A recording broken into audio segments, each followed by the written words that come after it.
Assalamualaikum warahmatullahi wabarakatuh. Waalaikumsalam warahmatullahi wabarakatuh. Bismillahirrahmanirrahim. Alhamdulillahi rabbil alamin. Wassalatu wassalamu ala ashrafil anbiya'i wal mursalin, imamil muttaqin, sayyidil ghurril muhajjalin, sayyidina wa maulana Muhammadin wa ala alihi wa ashabihil mujahidin at-tahirin, amma ba'du. Saudara-saudara kaum muslimin rahimakumullah. Dalam kehidupan ini, pada satu sisi memang kita harus melaksanakan berbagai kegiatan amal ibadah. Tetapi pada sisi lain, kita juga harus menjaga jangan sampai amal ibadah yang sudah kita kerjakan itu dihancurkan oleh sikap kita sendiri. Bahwa kita sudah sholat, alhamdulillah. Bahwa kita sudah zakat dan memberikan sedekah, syukur. Bahwa kita sudah melaksanakan ibadah haji, thayyib. Apakah dengan demikian amal kita sudah menjadi banyak? Nanti dulu. Jangan berbangga hati dan puas diri. Pada kesempatan yang berbahagia ini, saya ingin menyampaikan satu hadis yang diriwayatkan oleh Imam Ad-Dailami, di mana Rasulullah sallallahu alaihi wasallam pernah bersabda, "Sittatu asya'in tuhbitul a'mal." Ada 6 perkara yang bisa menghancurkan amal yang sudah kita kerjakan. Salat yang sudah kita kerjakan itu, zakat yang sudah kita bayarkan itu, haji yang sudah kita tunaikan itu, bisa dihancurkan oleh 6 perkara ini. Nanti di akhirat, pada saat setiap orang menunggu pahala dari ganjaran amal yang ia kerjakan di dunia ini, kita menanti dan menanti, ya Rabb, mana amal kebaikan saya? Mana pahala kebajikan yang saya lakukan? Hasilnya tidak ada. Amal yang kita kerjakan dihancurkan oleh sifat-sifat yang akan kita kemukakan pada pertemuan kali ini. Yang pertama yang bisa menghancurkan amal adalah al-istighalu bi'uyubil khalqi. Orang yang terlalu sibuk mencari-cari aib dan kekurangan pada diri orang lain. Habis waktunya hanya untuk mengorek-ngorek celah orang, sementara ia lupa pada aib dan celah dirinya sendiri. Sifat seperti ini menghancurkan amal yang sudah kita kerjakan. Sedangkan baginda Nabi mengajarkan, tuba liman syaghalahu aibuhu an uyubin nas. Beruntunglah orang yang kekurangan pada dirinya menyebabkan dia sibuk sampai ia tidak sempat mencari-cari aib dan kekurangan pada diri orang lain. Saudara-saudara kaum muslimin rahimakumullah. Sibuk mencari aib orang tentu bukan dengan tujuan positif. Latar belakangnya kadang-kadang karena jealous, karena hasud, kecemburuan sosial. Sore, pagi, siang, malam kita korek-korek kesalahan orang dengan target hancur martabatnya, jatuh kehormatan dirinya, hilang nama baiknya, dilupakan dan terisolir dari tengah-tengah masyarakat. Perbuatan yang demikian sungguh terlalu amat sangat kejam. Salat kita, puasa kita, haji kita bisa dihancurkan jikalau kita terlalu sibuk mencari-cari aib orang lain. Muslim dengan muslim itu bersaudara. Kalau kita menganggap muslim yang lain adalah saudara kita, maka aibnya adalah aib kita, kekurangannya juga adalah kekurangan kita. Pada saat kita melihat pada dirinya terdapat kekurangan, tugas kitalah menutupi.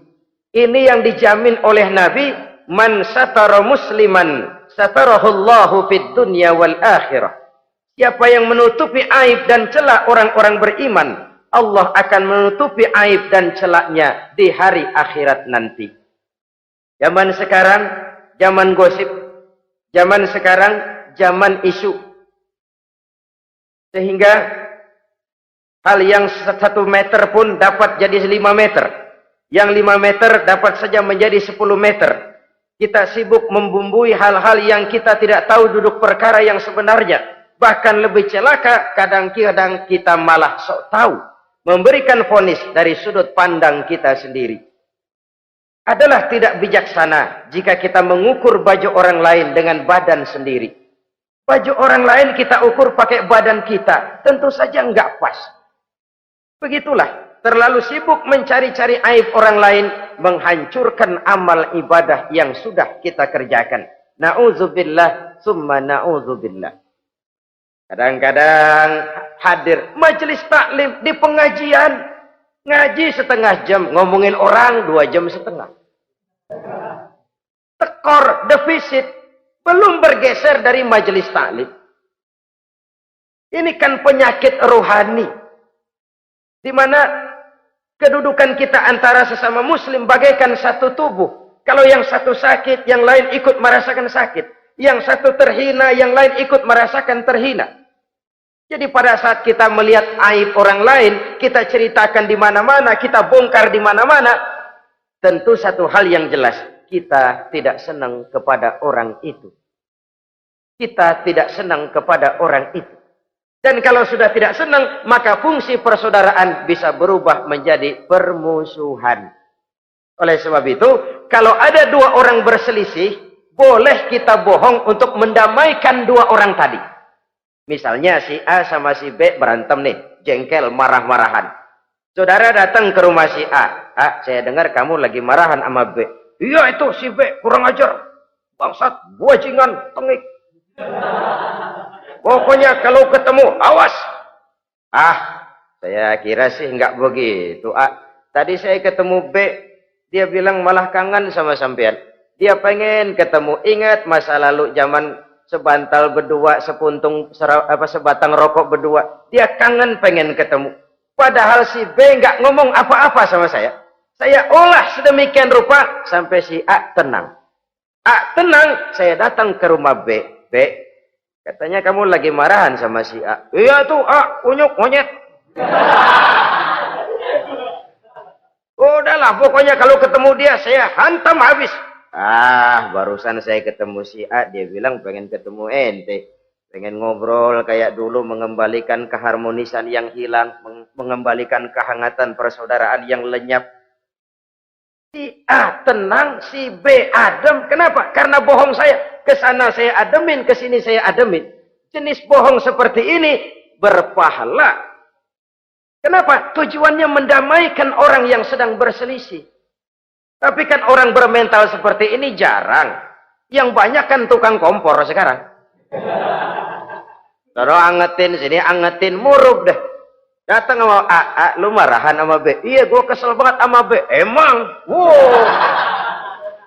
Diemang-emangin. Oh, udah dah, pokoknya gue mah kalau jadi elo takut sama si B, gue buka celana, gue pakai rok deh. Si A panas. A panas, datang ke rumah B. Komporin lagi. Dua-duanya panas, koslet, terjadi perkelahian. Biang iblisnya tukang kompornya. Sampai untuk mendamaikan 2 orang yang berselisih. Diizinkan berdusta. Kenapa? Prinsip Islam itu islah. Mencari jalan damai.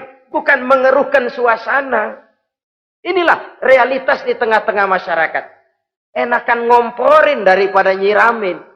Enakan manasin daripada mendamaikan 2 orang yang sedang berselisih. Apalagi kalau kita punya kepentingan. Main nimbrung aja kayak toge. Kagak ngerti urusan. Nyampur aja nyampur. Toge kan begitu toge. Ada laksa nimbrung. Ada gado-gado ngikut. Ada kredok masuk. Kagak ngerti juntrungan masalah. Main nyampur aja nyampur. Ini kan tidak objektif namanya. Nah. Mental seperti ini. Wah. Sholatnya khusyuk. Zakat bayar. Sedekah iya. Tapi kalau suka cari-cari aib orang. Jembreng kesalahan orang di mana-mana. Sholatnya, puasanya, hajinya. Bisa dihancurkan oleh mental yang seperti ini. Jangan bangga-bangga. Sholat saya sudah banyak. Puasa saya hebat, mantap. Haji saya tiap tahun mondar-mandir ke Mekah. Tapi kalau mental seperti ini masih ada. Waspadalah. Amal yang kita kerjakan bisa hancur oleh mental, sikap mental kita sendiri. Ini yang pertama. Yang bisa menghancurkan amal terlalu sibuk mencari-cari aib orang lain. Satu. Yang kedua, saudara-saudara, wa qaswatul qalbi. Orang yang hatinya keras, tidak mempan diberikan nasihat. Baik nasihat yang datang dari luar dirinya, ataupun nasihat yang datang dari dalam dirinya. Hatinya keras. Dikasih muka tembok, kulit badak, kuping kebo. Makhluk apa namanya itu? Wallahu a'lam. Rai gedek. Pantas ya kalau kita lihat sejarah, Islam itu turun di semenanjung Arabia sebagai test case.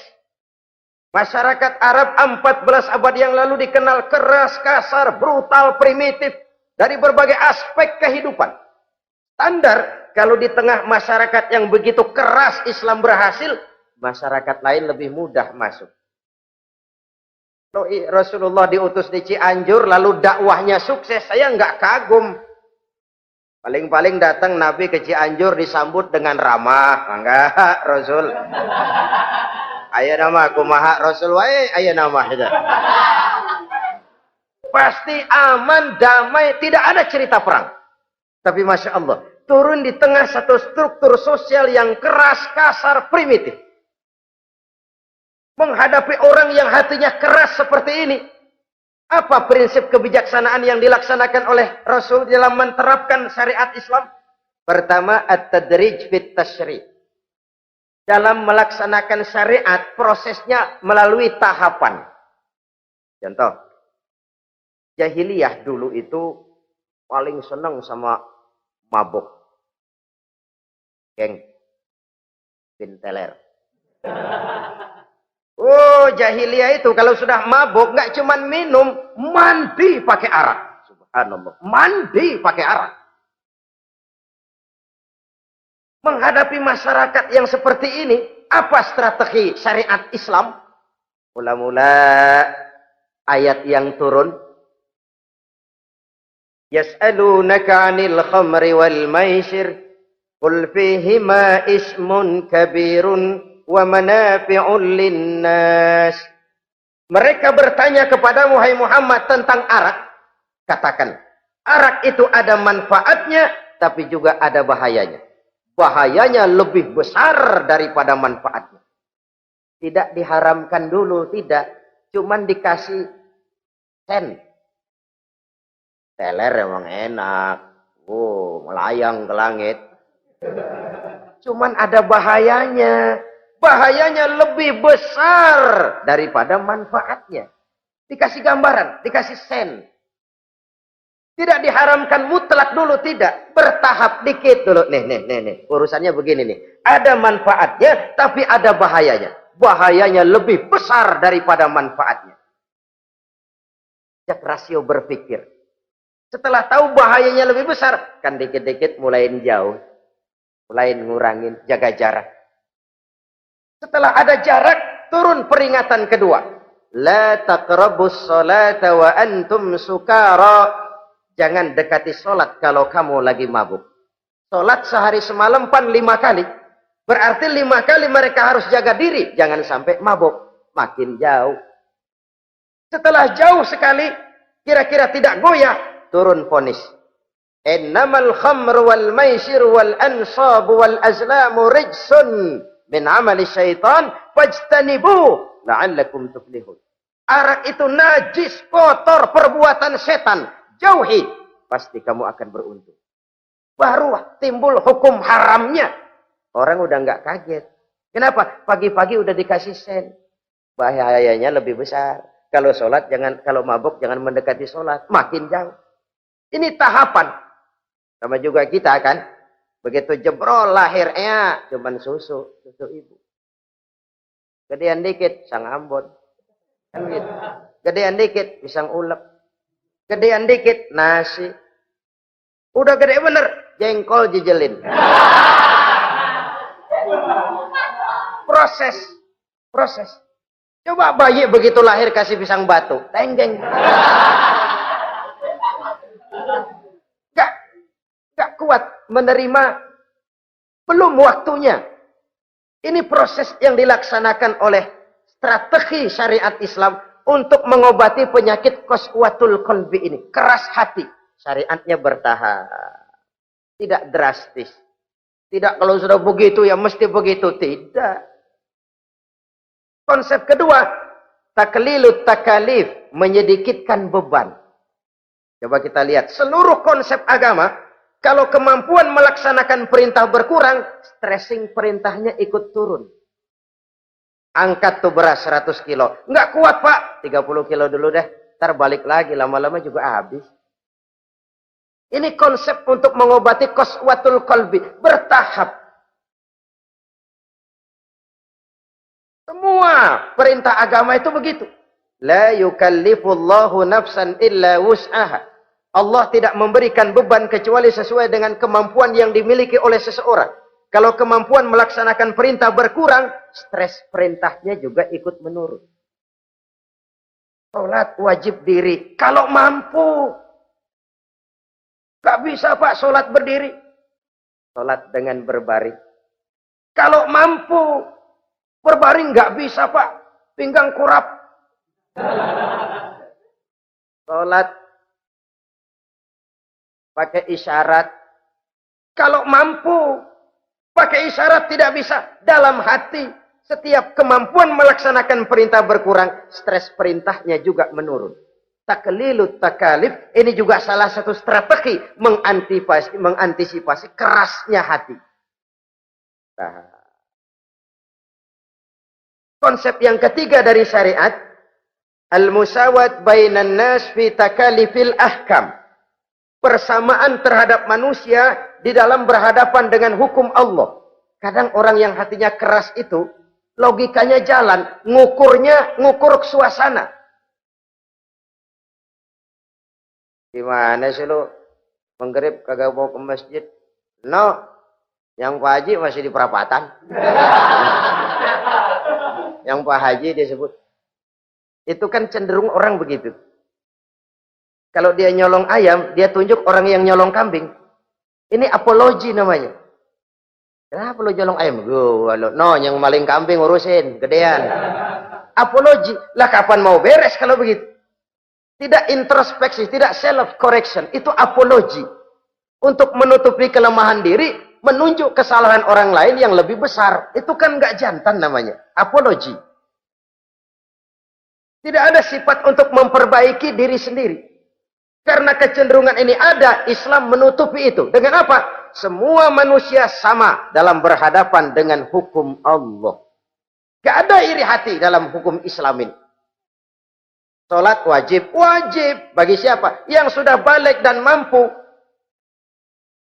Terhadap semua strata. Jenderal wajib, kopral wajib.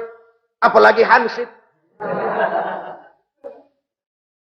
Tidak ada fasilitas. Wah kamu jenderal nggak apa-apa dah sembahyang setahun 2 kali. Idul Fitri aja sama Idul Adha. Enggak tuh. Semua manusia sama dalam berhadapan dengan hukum Allah. Itu yang Nabi ingatkan. Orang-orang sebelum kamu dahulu hancur. Umat-umat sebelum ini rusak binasa. Kenapa? Karena mereka kalau orang kecil berbuat salah. Hukum cepat-cepat ditegakkan. Tapi kalau yang besar berbuat salah. Mereka diam pura-pura tidak tahu. Jadi apa ini? Yang namanya mafia peradilan bukan cuma zaman ayeuna. Sejak zaman sebelum Islam Nabi sudah mengingatkan. Mereka dahulu hancur. Kenapa? Kalau orang kecil berbuat salah, hukum buru-buru ditegakkan.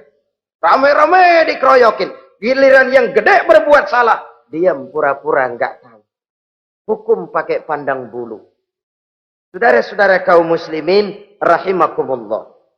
Oleh karena itu orang yang keras hati itu bisa merusak amalnya sendiri. Enggak mempan nasihat, rai gedek, muka-muka cuek.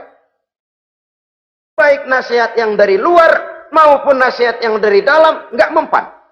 Kan dalam hidup ini ada nasihat dari luar, dari orang lain, bisa dari fenomena kehidupan. Ini juga nasihat. Oh, dia itu kaya tapi pelit. Hatinya begitu ya. Katanya menteleng. Itu kan nasihat. Itu kan nasihat. Oh, dia waktu berkuasa tapi zalim, matinya begitu. Perutnya pancung.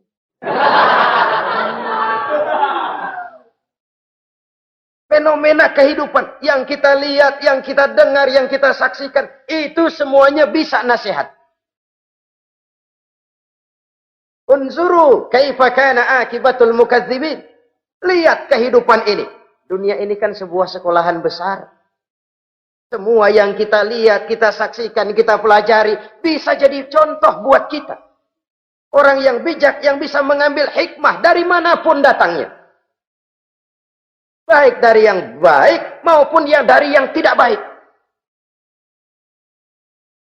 Saudara-saudara kaum muslimin rahimakumullah, nasihat yang datang dari luar, dari orang atau dari fenomena kehidupan, atau nasihat yang tumbuh dari dalam diri sendiri, perubahan organisme tubuh, itu kan nasihat.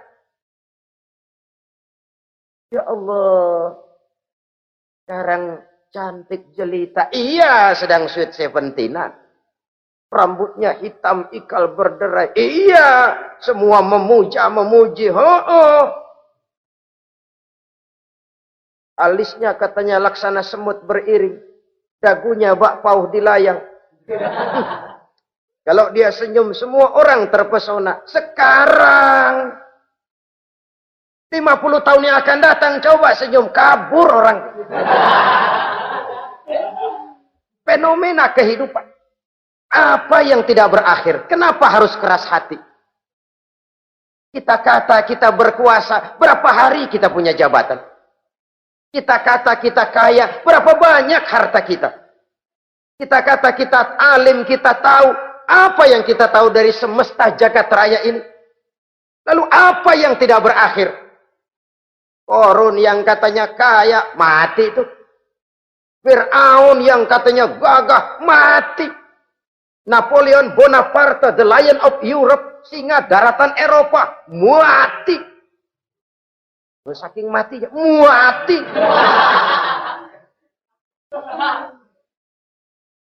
Kenapa harus keras hati?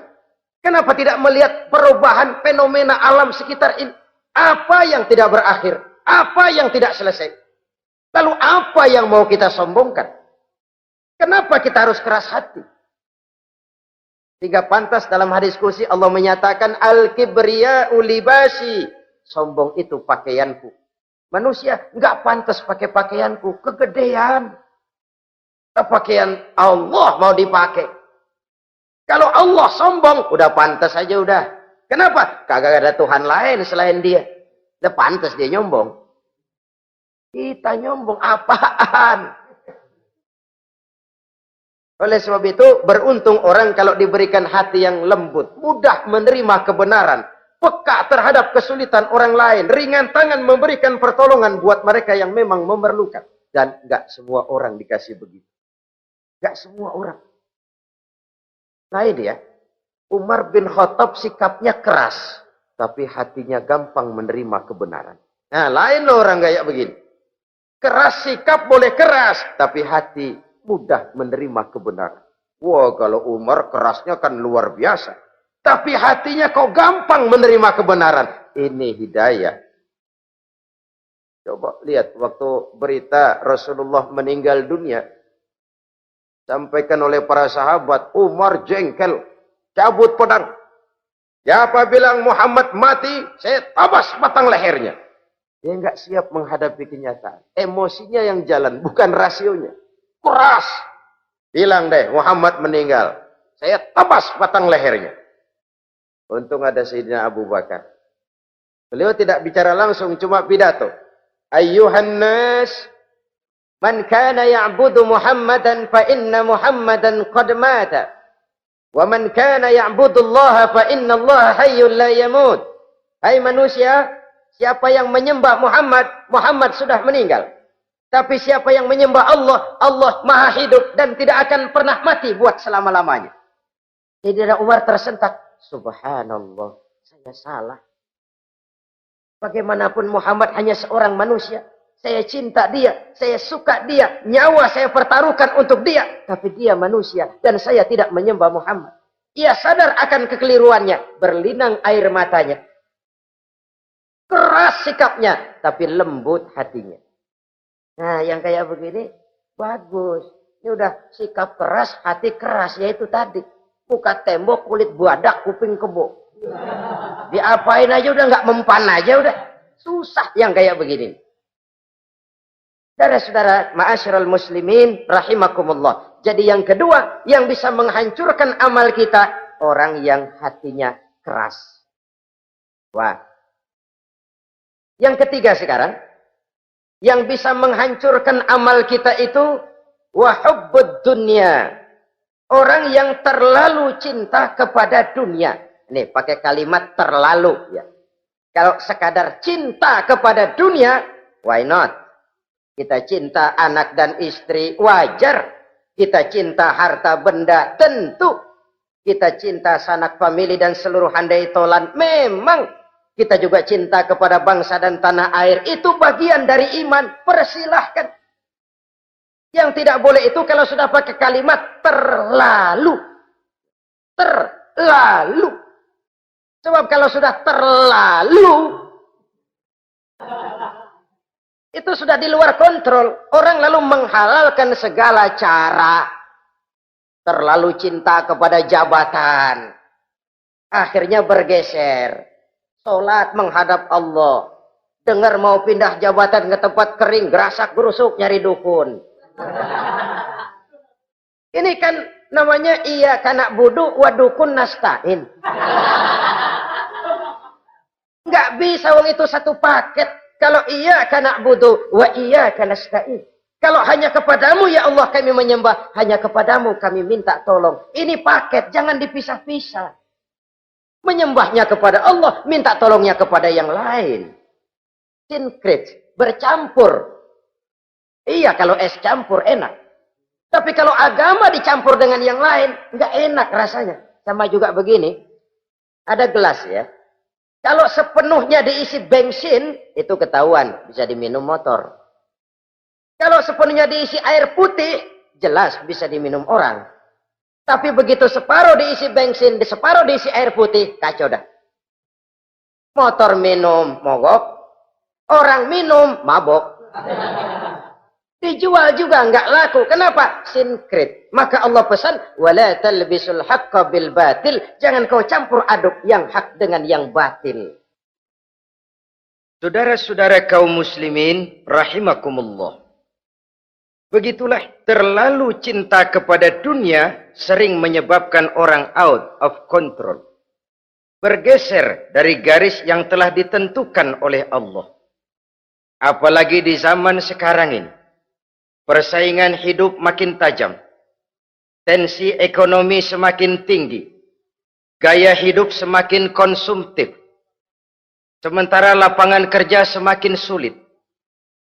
Orang kadang kehilangan harga diri untuk mencapai sesuatu yang bernama dunia, lalu menghalalkan segala cara. Sebab itu jangan korbankan keabadian akhirat dengan kesenangan dunia yang cuma sebentar ini. Jangan sia-siakan keabadian akhirat dengan kesenangan dunia yang kadang fata morgana ini. Cintailah dunia, tapi sekadarnya saja. Sebagai ladang untuk menanam bagi kepentingan di akhirat nanti. Terlalu cinta kepada dunia bisa menghancurkan amal yang sudah kita kerjakan. Ini yang ketiga. Yang keempat, wa qillatul haya. Orang yang sedikit rasa malunya.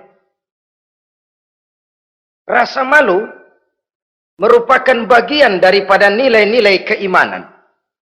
Apabila rasa malu berkurang, artinya nilai iman juga ikut menurun. Kita melihat sekarang ini banyak orang pakai pepatah Arab dalam hidup ini. Bul ala zamzam fatu'raf, kata orang Arab.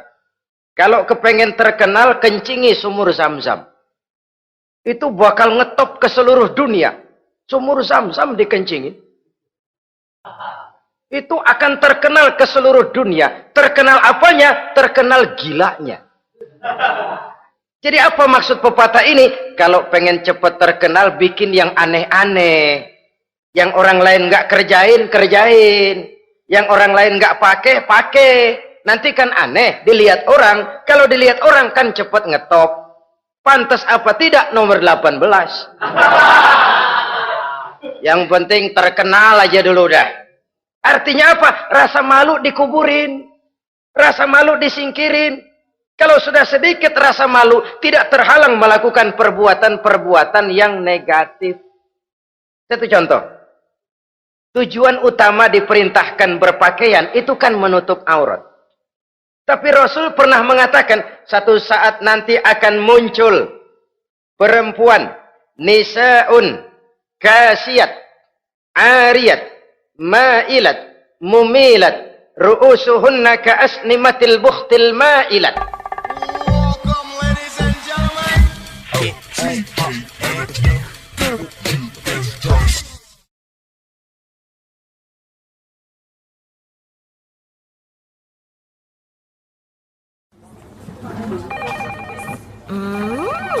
What is it? Ooh, a new chocolate product by the Integral CJ's Management. What chocolate? No, my girl. It's a new CJ's brand. Kepalanya ditata begitu rupa persis kayak punggung onta. Itu rambut lagu apa tahu deh. Ini kan fenomena berpakaian tapi telanjang. Kenapa? Yang dikejar mode, yang dikejar merek. Kiblatnya Paris, London, Roma. Imamnya siapa? Pierre Cardin, Christian Dior, Escada, Etienne Egner. Merek yang dikejar, mode yang dikejar, aurat pontang-panting. Ditambah oleh tayangan-tayangan berbagai iklan yang merangsang anak-anak kita untuk hidup konsumtif. Yo, iyo. Cocok iya jeng urang yo. Terangsang dia untuk konsumtif. Dihadapkan kepada kenyataan. Suasana ekonomi nggak menunjang. Orang tua lemah ekonominya. Dia lihat sekelilingnya, ternyata yang lain juga begitu. Banyak teman senasib, kumpul. Disingkirkan rasa malu. Akhirnya tukang bajai ditodong. Qillatul haya, sedikit rasa malu. Kalau sedikit rasa malu, dia tidak terhalang lagi melakukan perbuatan-perbuatan yang negatif. Dan itu berarti menghancurkan amal-amal yang lain. Sebab itu budaya malu ini sangat penting. Coba kalau dia hinggap di hati seorang pejabat. Pejabat yang punya rasa malu, Masya Allah, membawa manfaat yang besar buat rakyatnya. Contoh saja ya, di Jepang itu ada Perdana Menteri Hosokawa, saudara-saudara dengar. Baru 8 bulan jadi Perdana Menteri. Dia dijuluki Mr. Clean, Mr. Bersih. Diisukan terlibat skandal, cuma 4-6 miliar rupiah. Itu pun buat kampanye kemenangan partainya. Diisukan begitu rupa, malu Hosokawa. Malu, mengundurkan diri. Baru 8 bulan jadi Perdana Menteri. Mundur, malu. Padahal Hosokawa nggak kenal ketuhanan yang Maha Esa. Nggak kenal. Tapi budaya malu, ya luar biasa. Nah kalau sudah pejabat nggak punya malu, habis. Kan sekarang umpamanya nih, ada impres desa tertinggal, disunatin. Sampai marah betul itu Bapak. Para pimpinan negara kita itu. Tidak ada maaf bagi pejabat yang nyunatin IDT. Kenapa? Kan tipis rasa malu. Turun dari atas, sunatin. Turun ke bawah, sunatin. Turun ke bawah, sunatin lagi. Nyampe bawah, tetelan doang dikit banget. Kebanyakan tukang sunat, saudara-saudara. Budaya malu yang nipis. Orang kaya kalau punya budaya malu, bawa rahmat bagi lingkungannya. Ulama kalau punya rasa malu, nggak jual ayat menghalalkan yang haram, mengharamkan yang halal. Bagaimana Kiai? Haram! Karena belum dapat bagian. Begitu dapat jatah, haram dikit dah. Kiamat umat kalau sudah kayak begini. Budaya malu di segala strata sekarang ini menipis. Dan itu tentu berangkat dari kualitas keimanan. Ini yang perlu dipompa ke permukaan. Dan dilematis memang sering terjadi. Satu contoh, pada satu sisi kita menggalakkan proyek pariwisata. It's okay, kita perlu devisa. Tapi pada sisi lain kita harus menjaga nilai-nilai luhur dari budaya bangsa kita. Jangan sampai kemasukan wisata mancanegara, lalu budaya mereka yang tidak sesuai juga ikut kita serap. Boleh masuk ke Indonesia, pakaian seenaknya. Dia mau udah pantas aja udah. Perempuan ayab-ayaban ke pasar pakai kutang doang. Boleh. Pantas aja. Bocah kita ayab-ayaban ke pasar pakai kaos kutang, perempuan mana panok melulu.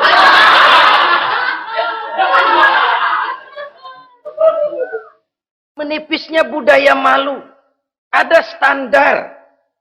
Bahwa mode, hal kedua. Merek apalagi. Yang pertama itu menutup aurat. Dari sisi berpakaian saja. Kalau anak-anak kita diracuni oleh yang namanya mode, diracuni oleh yang namanya merek, dia akan terbuai hidup dalam alam kepalsuan. Sekarang ini hidung pesek bisa dibikin mancung. Kulit keriput jadi kenceng. Operasi plastik.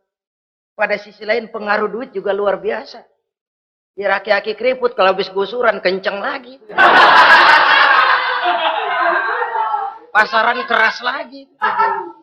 Oleh sebab itu budaya malu ini perlu kita kembangkan. Supaya di semua strata sosial memiliki budaya yang namanya malu. Sederhana memang, tapi tidak semudah mengucapkannya.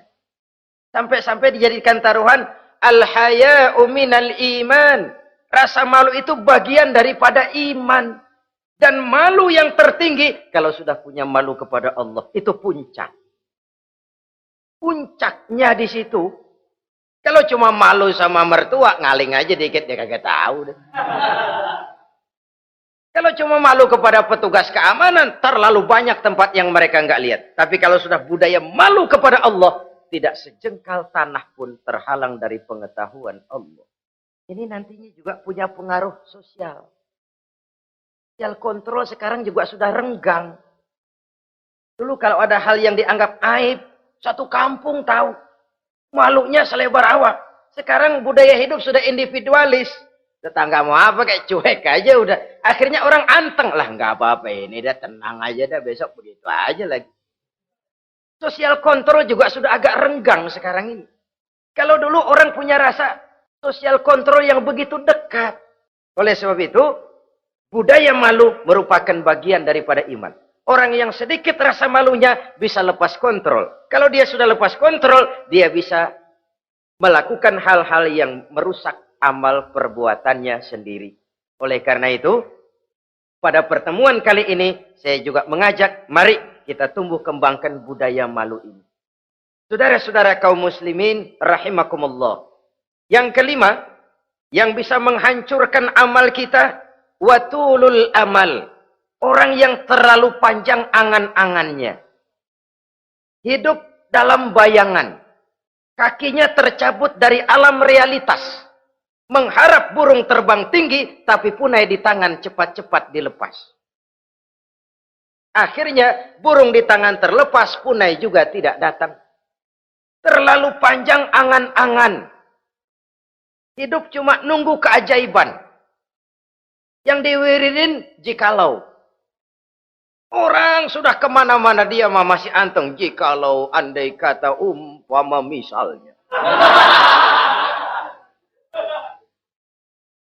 Islam bukan agama orang pemalas yang selesai sholat lalu berpangku tangan. Ada orang yang cuma sujud saja rezekinya mengalir. Ada.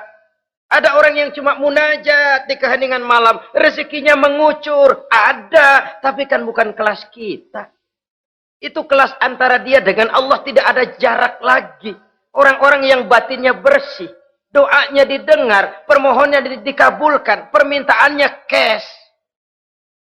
Kalau kita bisa bayang cuma nada doang. Nggak mau usaha. Paling banter orang undang tahlil kita. sebesek campur geretan dulu. Kita ini tahap yang bekerja, berusaha, berdoa, tawakal. Pernah dalam satu sholat Jumat Rasulullah di masjid, ada seorang sahabat Badui datang dari pedalaman mau sholat Jumat, turun dari onta cepat-cepat masuk ke masjid. Ditegur oleh Rasul, ontamu sudah kamu ikat? Belum ya Rasul. Kenapa? Saya tawakal kepada Allah. Marah Rasul. Keluar. Ikat ontamu. Masuk lagi ke masjid. Baru tawakal. Sederhana sekali. Tapi inilah gambaran kehidupan. Ikat ontamu baik-baik. Baru tawakal. Kalau nggak diikat. Udah tawakal. Terus hilang. Tawakalnya salah. Sudah diikat rapi-rapi. Masih hilang juga. Nah tawakalnya benar. Sudah usaha. Sudah ikhtiar. Toh hilang juga. Gambarannya sederhana. Ikat ontamu baik-baik. Lalu masuk ke masjid. Barulah engkau bertawakal. Jangan onta dibiarin keliaran. Lalu tawakal. Tawakalnya yang salah. Saudara-saudara kaum muslimin. Rahimakumullah. Islam mengajarkan keseimbangan. Kita wajib berusaha. Tapi tidak wajib untuk berhasil. Hasil itu hak prerogatifnya Allah. Berusahalah sebagaimana harusnya di satu sisi. Tapi minta tolonglah kepada Allah di sisi lain. Ada keseimbangan. Orang yang terlalu panjang angan-angannya biasanya malas bekerja. Terangsang ngejar kerjaan yang gede, yang kecil kagak dikerjain. Akhirnya yang kecil lewat, yang gede kagak datang. Padahal rezeki itu kan yang penting mudawamahnya ya, rutinnya. Biar banyak tapi begitu sekali datang banyak, begitu stop 10 tahun kagak datang terus. Sengsara juga. Yang penting mudawamah, continue-nya itu. Biarin duit sih banyak, asal rutin aja. Gak apa-apa. Tulul amal, terlalu panjang angan-angan. Hidup di alam bayangan. Terlepas kaki dari akar kenyataan. Hidup ini kan kenyataan, harus dihadapi secara nyata. Islam ini agama yang wajar, hiduplah secara wajar. Jangan melakukan sesuatu yang memang bukan makom kita di situ. Artinya apa? Kalau memang kita cangkir, lalu minta air seember, kan lebihnya mubazir.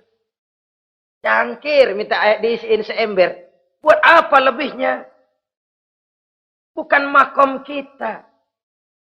Jangan tercabut dari akar kenyataan. Siapa sih kita ini? Jangan ibadah baru ala kadarnya, sikap udah kayak wali. Iyalah kalau wali cuma sujud, permohonannya makbul. Kenapa? Dia dengan Allah itu nggak ada jarak. Kita, lapisan dosa kita yang bikin jarak. Makanya sering dijelaskan ya. Kalau ada hadis, siapa yang baca Bismillahirrahmanirrahim, dia lewat di atas air, beku itu air, dia bisa jalan di atas air. Bismillah saja bisa jalan di air. Tapi kan soalnya kemudian, Bismillahnya orang yang bagaimana? Model kita, maaf lah, 1000 kali baca Bismillah, lewat di empang, tenggelam kita. Bukan Bismillahnya yang lain. Yang baca mentalnya, pribadinya yang lain. Makom kita belum di situ. Kalau memang makom kita masih harus berusaha, berusaha. Bahwa nanti Allah berikan rizki lewat jalan yang tidak kita sangka-sangka. Itu sih urusan Allah. Itu sih haknya Allah. Tapi urusan kita harus berusaha sebagaimana harusnya kita berusaha. Ya, emang jodoh dari Tuhan, apanya pakai nyari, nanti juga aja datang. Datang cuma nenek-nenek kali.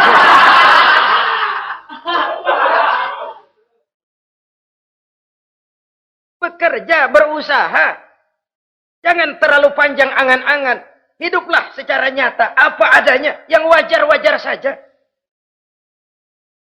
Tinggal di gubuk reot, hidup pakai gaya jet set. Ngagul dah. Sama merek mobil kenal banget, mobil orang-orang. Udah bukan main kalau ngomong deh. Di atas awan hidupnya. Di atas awan. Ngomong kagak ada yang kecil deh. Gak pakai juta udah. Miliar. Triliun. Ngerokok tetap aja ngombe. Silahkan mengharap burung terbang tinggi. Tapi punai di tangan jangan dilepas. Realitas apa? Idealisme boleh terbang setinggi langit. Tapi kaki tetap berpijak di alam realitas. Ayo kita ngambil contoh dari Rasulullah Sallallahu Alaihi Wasallam. Rasulullah itu kan dikasih mukjizat. Fasilitas. Tapi nggak ngandelin. Buktinya apa? Nabi hijrah ke Madinah. Itu kan manusia. Posisi kita terjepit. Ayo hijrah, hijrah, berangkat. Gak ngandelin Tuhan. Pojokin nih, dikepung. Kirim deh apaan kayak biar pada mampus nih orang ini. Enggak tuh. Enggak. Walaupun beliau punya mukjizat. Tapi enggak ngandeli.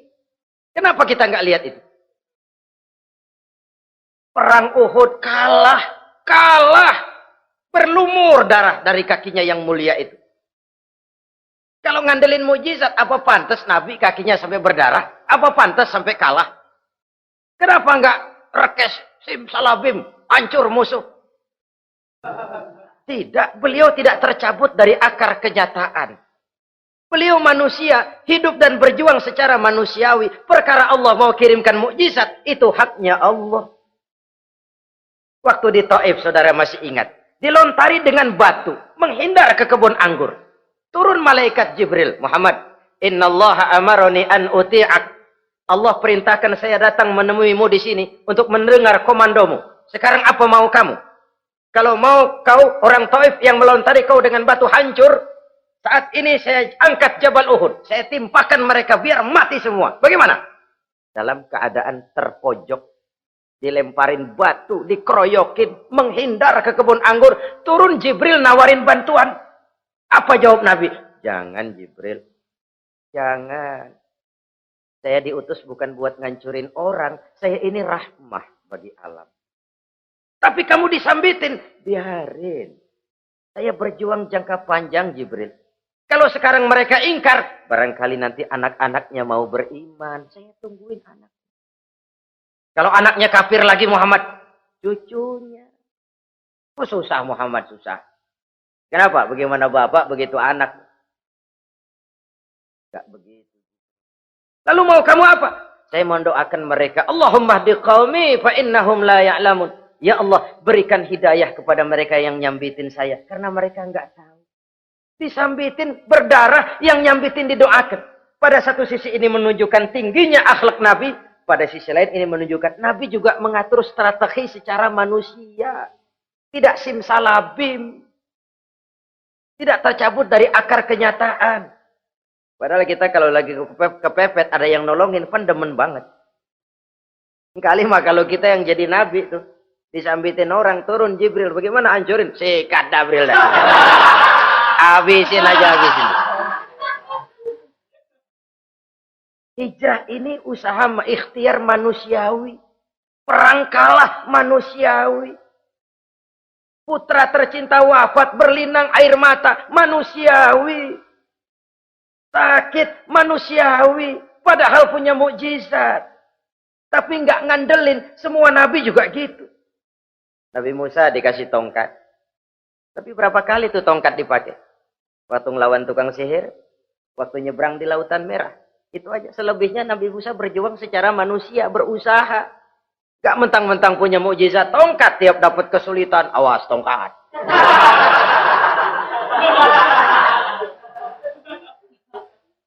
Utuh manusiawi. Ini Rasul. Kenapa kita nggak lihat itu? Kenapa kita lalu tercabut dari akar kenyataan dan hidup dalam khayalan? Sampai-sampai di satu anekdot yang menyentuh. Sekarang ini akibat tayangan-tayangan televisi begitu rupa. Ada seorang bapak ditanya sama anaknya. Pak, Tuhan sama Batman kuatan mana sih? Logikanya sudah dipenuhi oleh gambaran Batman. Bahwa Batman itu kuat, gagah, menolong yang lemah. Timbul logika. Kuatan mana sama Tuhan katanya. Pengaruh yang dia lihat itu membentuk opini. Sama juga sekarang coba lihat ibu-ibu. Kalau udah Cassandra, itu masakan ditinggal tuh angus di dapur. Angit tuh tempe. Saudara-saudara kaum muslimin, rahimakumullah. Begitulah yang kelima, yang bisa menghancurkan amal kalau orang terlalu panjang angan-angan. Hiduplah secara wajar karena Islam memang agama yang wajar. Jangan melakukan sesuatu yang memang bukan makom kita di situ. Jangan melakukan sesuatu yang memang bukan posisi kita di situ. Kullun ya'mal ala syakilatih. Jangan minta ayam menggonggong. Jangan minta kambing mengeong. Bukan bagiannya.